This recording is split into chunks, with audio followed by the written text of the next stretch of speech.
Welcome to episode 8 of Dishing with the Pathways DTMs.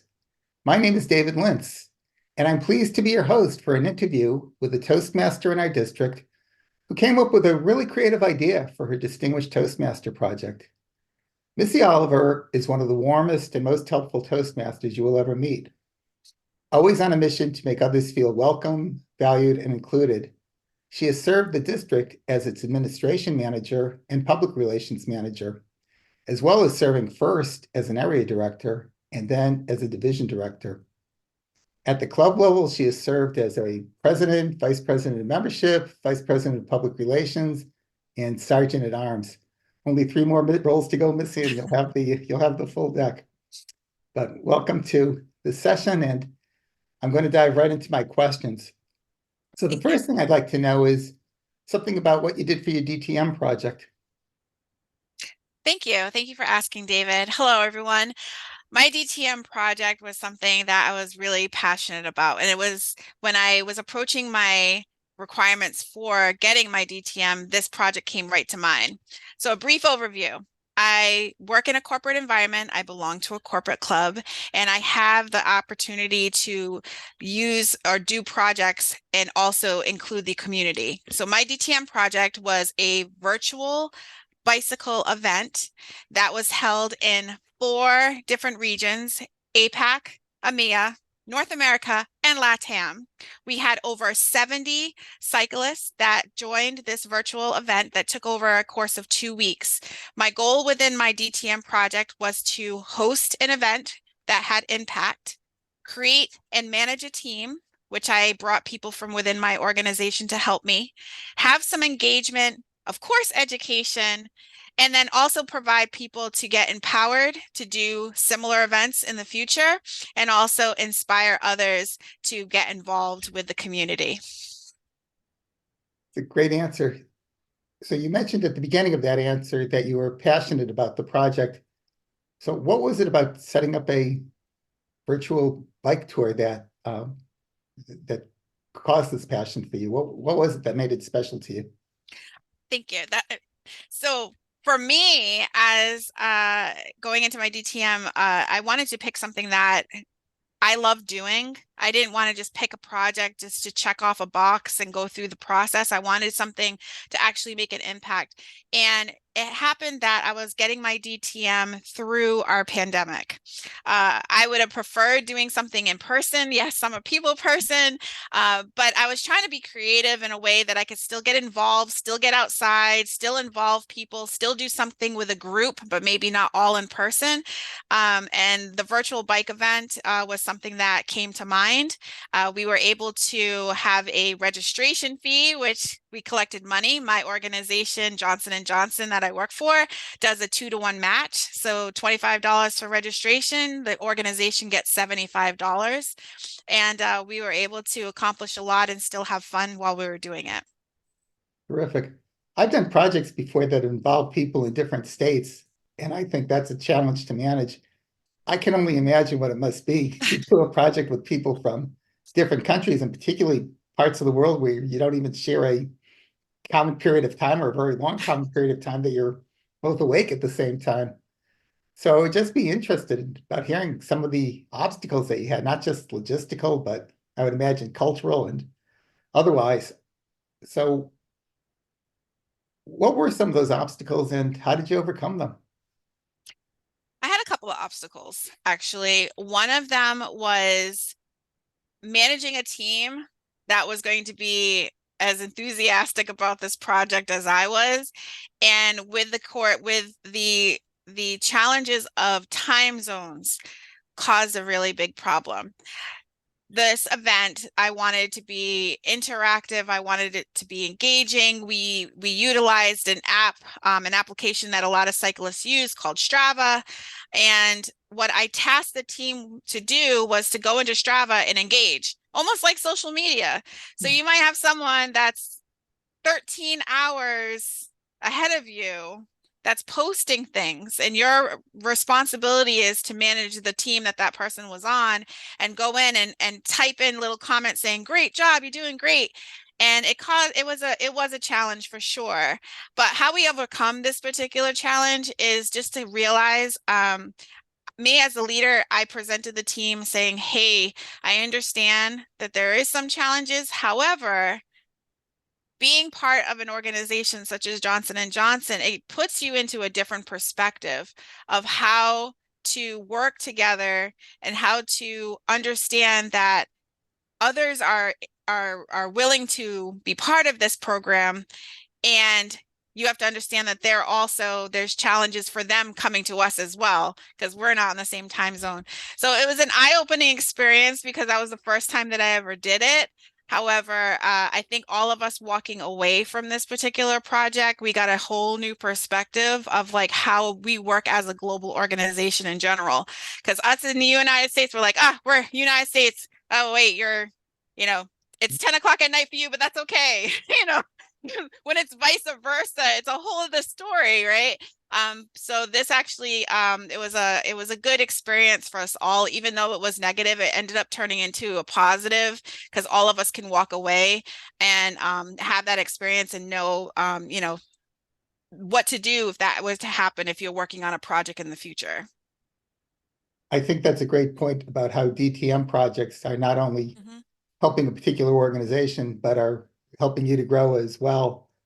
And just on the experience of having to contend with all these different cultures and all these different time zones, as you astutely pointed out, it's going to come into play. And I'm sure in your current job, I'm sure in future jobs that you have, just the exercise of having done it once now on comparatively low stakes issue at a point where you have to do it when the stakes are a little bit higher, at least you have an experience under your belt. I was going to say one experience under your belt, but in fact, it wasn't just once. This was a project that you repeated. I think you told me that you repeated it 4 times, which Yes, I did.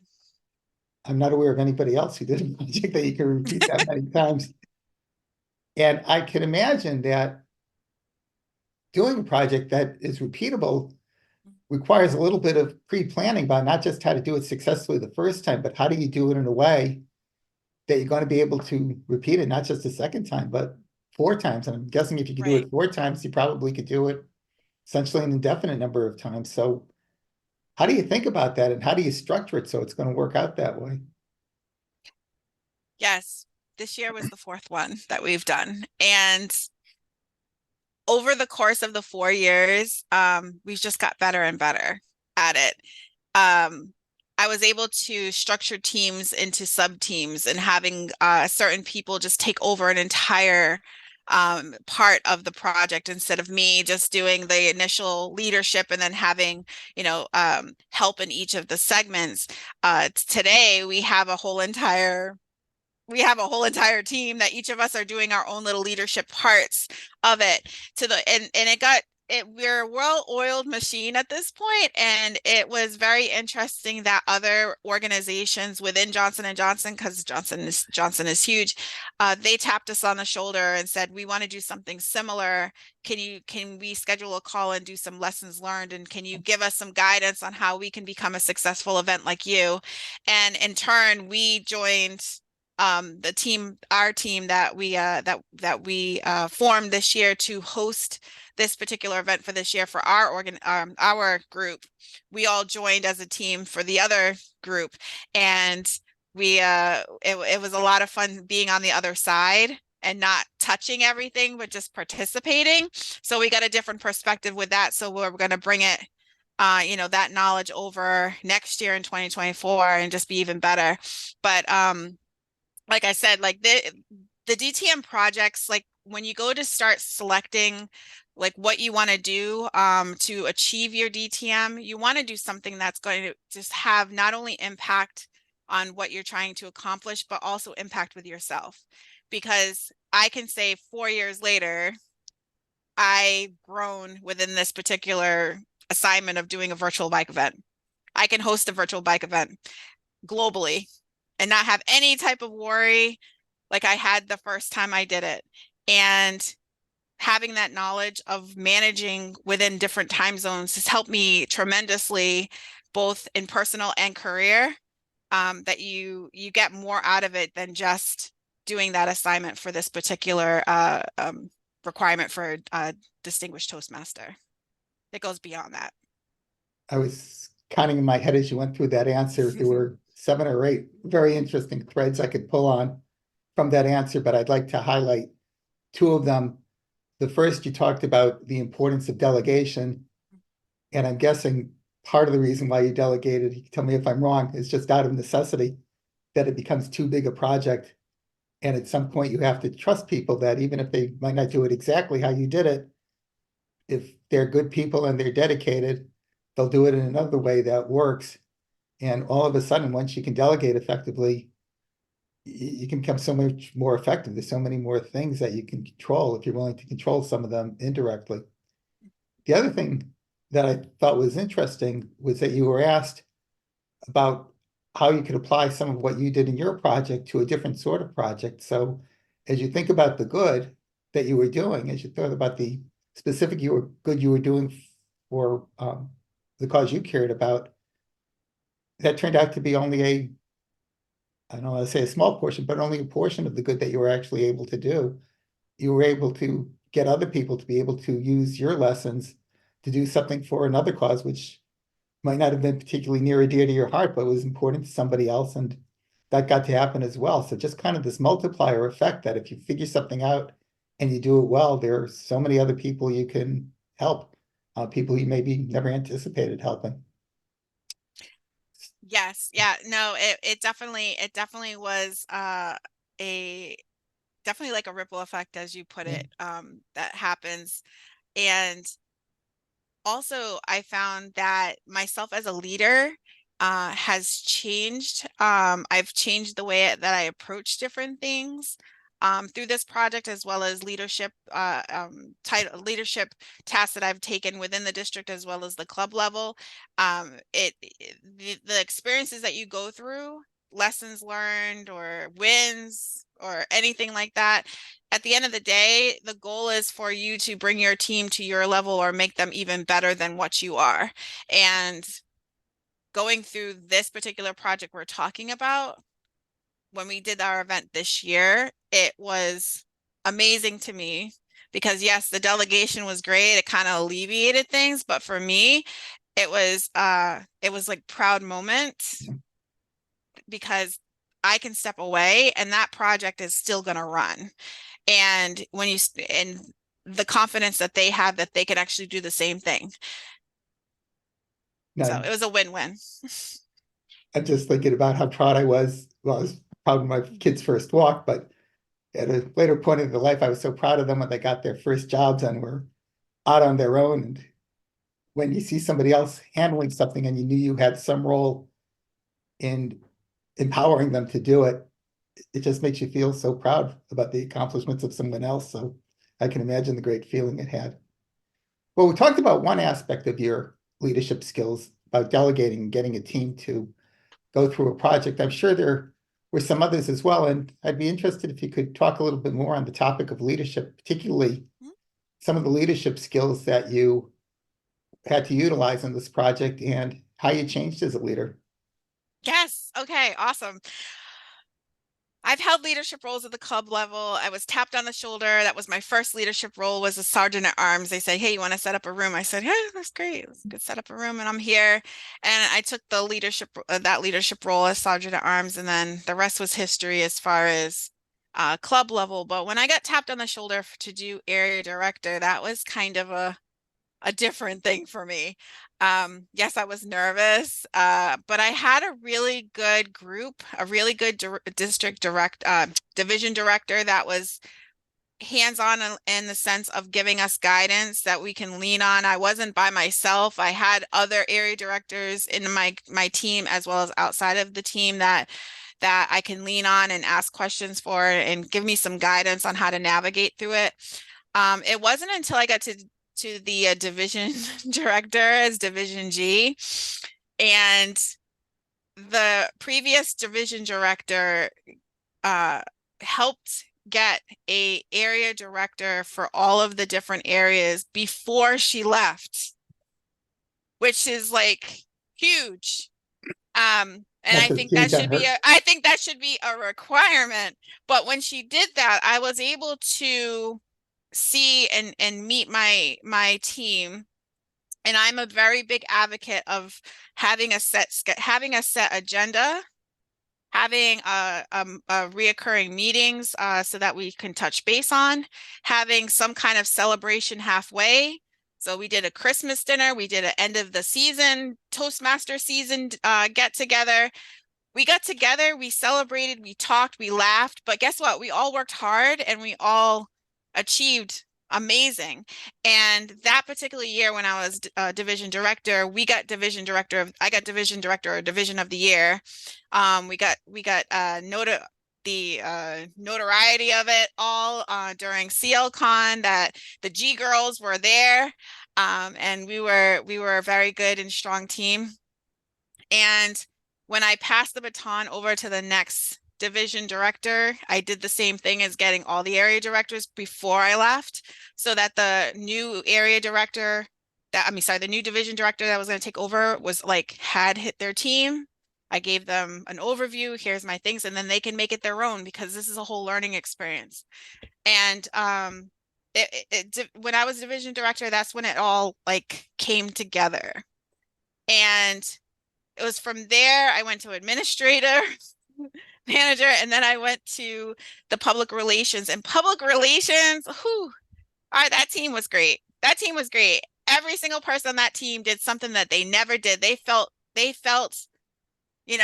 statement, get comfortable with being uncomfortable. That was the year that we all were uncomfortable and we got comfortable with it. And every single one of them grew. And that was another amazing team as well.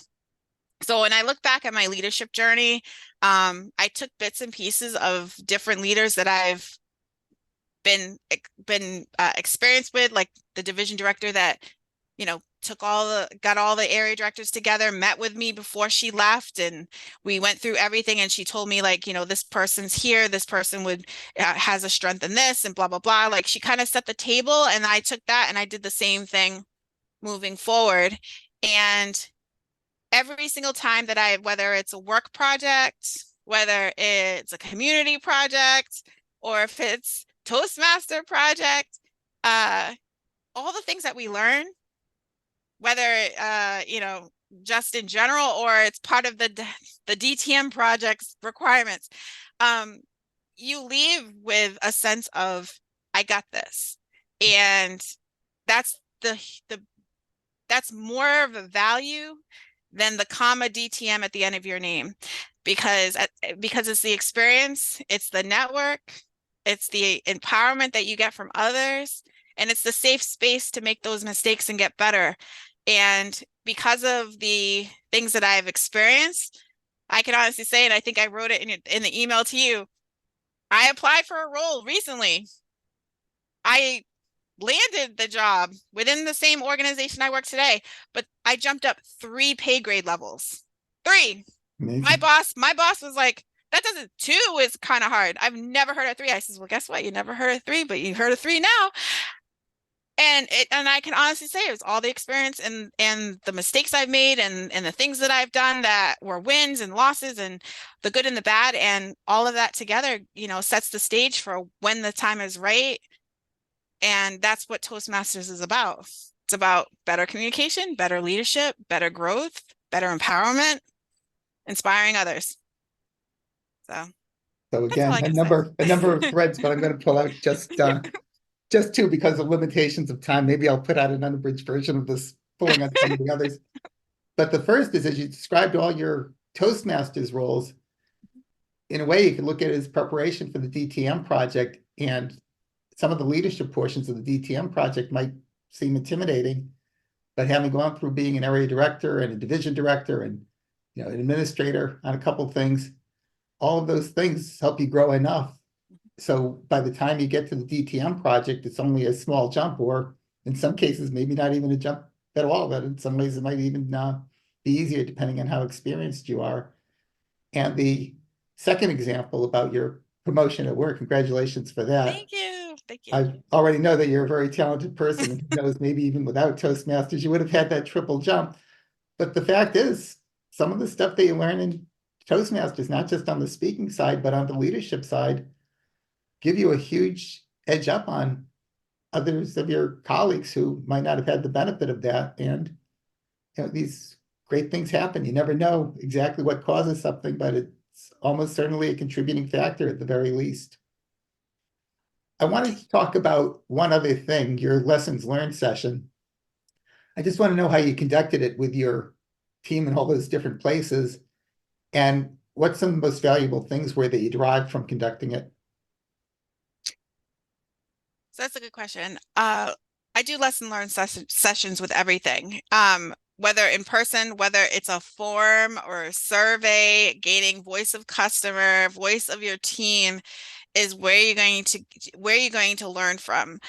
I personally don't look for, oh, this is all great, Missy's great, everything's great, this is the best I've ever. Like, I just want, tell me the bad so I can like work on something to make myself even better. And maybe it's the years in art, like when I got my bachelor's degree in art, fine arts, I would make a piece of artwork, we'd put it on the wall, and the class would take turns critiquing, and the professor will come and just like rip it apart and say, this is trash, you need to fix this, blah, blah, blah. And you stand there like, oh my gosh, I've worked so hard, it's been hours. And now it's like, not a cap to do this, I have to start all over again. And, and you learn from it. But today, when you go through these sessions, like you want to hear like where are the areas you can always make better? Because at the end of the day, that's what we want.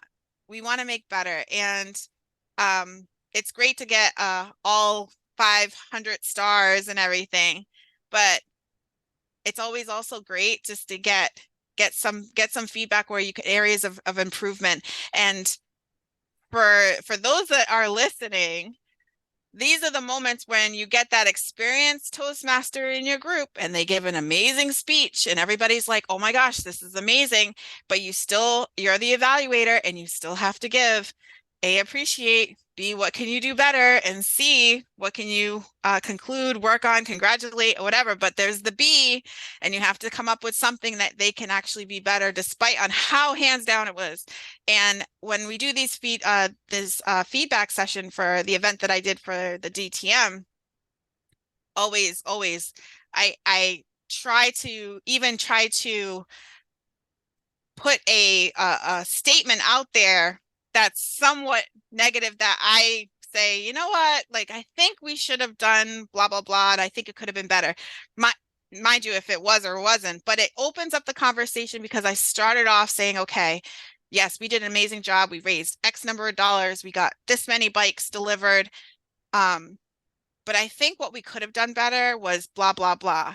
And when you're leading any project, whether it's for your DTM, your work, or whatever, look for the things that you might, not to say you're hard on yourself, but you can start the conversation because it's a safe space and we all in the room that you're speaking or having these conversations with or group, we all want to be better so we can repeat it and do it much better in the end. So these feedback sessions were amazing because we're 4 years in, we're doing the same project. We're getting tapped on the shoulder to get, how do you run your events? We want to do something similar.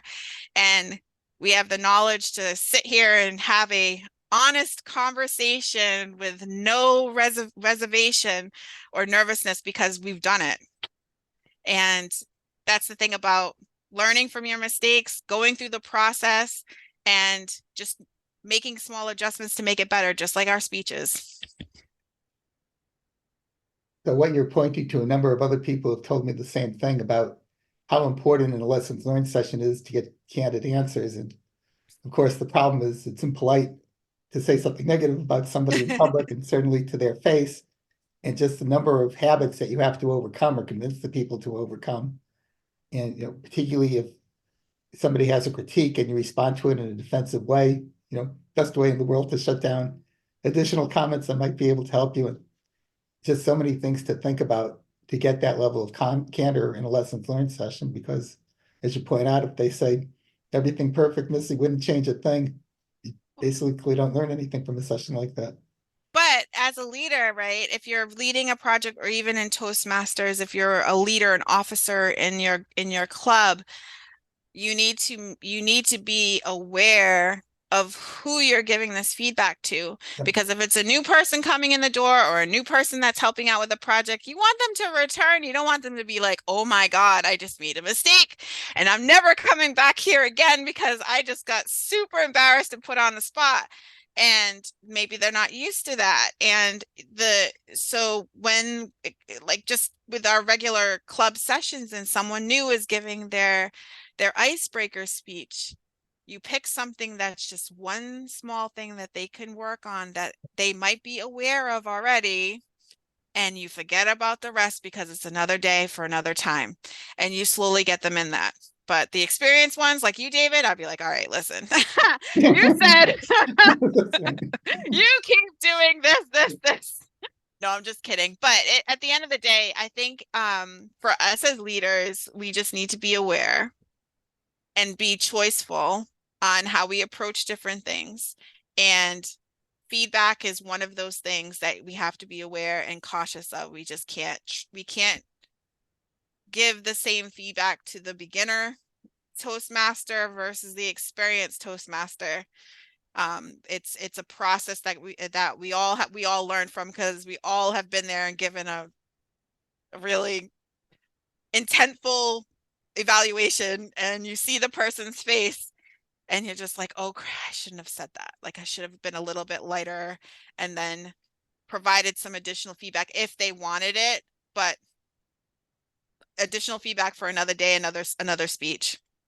Yeah, exactly right. And the whole point about knowing who your audience for the feedback is spot on. You always want to say something that's going to be motivating, not demotivating.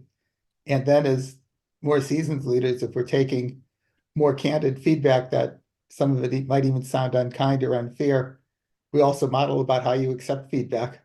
So people can say, you can see that if you get negative feedback, it's not the end of the world. You can thank the person for giving the comments and take the stuff that's useful and send aside the stuff that you think isn't useful. This was a wonderful session. Thank you so much, Missy. Before we close out, any final thoughts or words of advice? Yes. So for those that are looking to achieve their Distinguished Toastmaster or DTM, my advice to you is to look at the requirements of what a DTM is and make it purposeful. You're going to be it's not an easy task that you could just do really quick, because everybody would get a DTM, right? Everybody would have one. It's a process. Sometimes it can take a couple of years to do it. It's just, when you go and you look at the requirements of what you want to do, have a plan and make it purposeful. Because at the end, when you achieve it, you want to also achieve not only just the title and saying I achieved it, but you want to be able to take those skills and experience that you've learned and acquired while you were doing this, and have it help you in the future of what you want to go, whether it's career, whether it's that speech at your family's wedding, or it's just that you want to be a better presenter in conversation. Whatever your goals are, as long as it has a purpose, as long as you are having fun, and it should, regardless of the time, it will be completely worth it. And then you'll have a meeting with David or someone like David, and you can tell your story as well in the future. But I wish everyone the best of luck, for those that are currently in the process, and for those that are looking to get their DTM. Pull up the application and just take a look, because it's just a matter of saying, I think I'm going to do that. And you have one pathway and you go through one step at a time. And when you finish it, it'll be completely worth it. But thank you again, David, for your time for today. And I really had a lot of fun during this conversation and interview. No, thank you, Missy, for telling us about this project and particularly about how it aligns so perfectly with your passions. And thanks to all of you who are viewing this for your interest in dishing with Pathways DTMs. As Toastmasters, we all know how valuable candid and constructive feedback can be. If you have any feedback that you are willing to share with me, I look forward to receiving it. The best way to reach me is by email at the following address.